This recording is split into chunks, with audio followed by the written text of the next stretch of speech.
All right, so happy Friday. You made it to the end of the week. Woo! Finals start next week. Yeah, last full week of classes. You did it. Awesome. So I'm going to send you the link to the agenda. And then open that up and open up the positive note and let me know when you're at that document.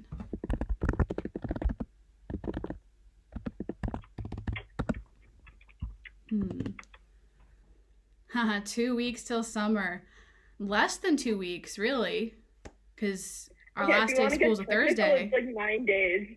9 days till summer. Yeah, you're so close. Awesome. That is a very good positive note.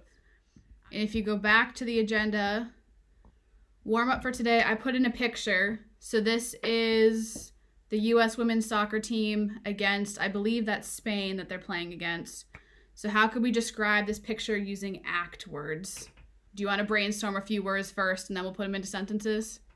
And then you just added the word action. So can you use the word action to describe this photo?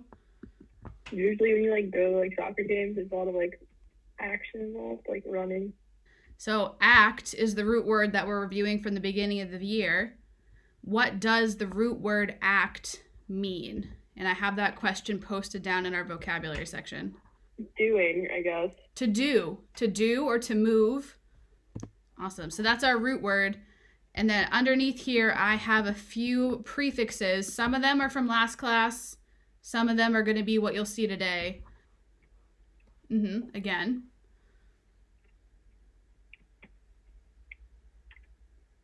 When people say they take transcontinental railroads. You may have heard that when you took U.S. history. When the transcontinental railroad was built, it was a big deal because it crossed the United States, East Coast to West Coast. Okay, so those are all of the prefixes. I am going to open up the Quizlet tab that I have linked right here for the act words. Do you already have that tab open? Yeah. So we see the root word act. Do you know what counter means? Against? Against. You're acting against.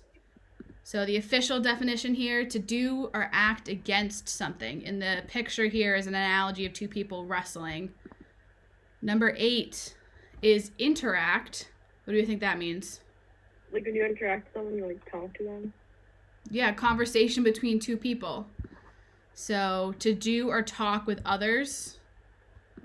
They're talking there. In the agenda for today, the last blue section is a link to your homework from last class, which was the nonfiction mini unit where we looked at information from pictures. Awesome. I'm good. Okay.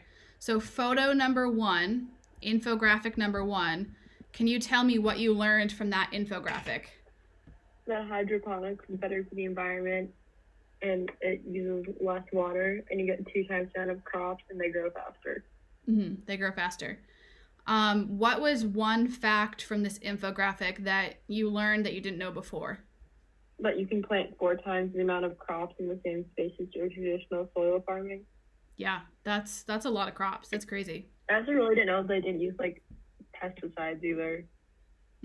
Does hydroponics use pesticides? No. No, they don't have to. What did you learn about the word hydroponics based on that infographic? It means growing populations of plants in water. What was the origin of that word? Was it Greek, Latin, or Anglo-Saxon? Latin. All right, we see that word hydro, meaning water. So on that infographic, so I scroll down so that I can look at it. Where on that infographic is the main idea?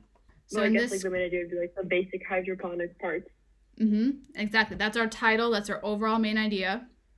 How many subtitles do you have? 7. So we've got a main idea of the basics of hydroponics. There's 7 components to that, so 7 subtitles. And then the details are the explanation under each of the subtitles.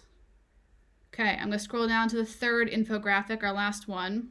More of a visual version of the first one.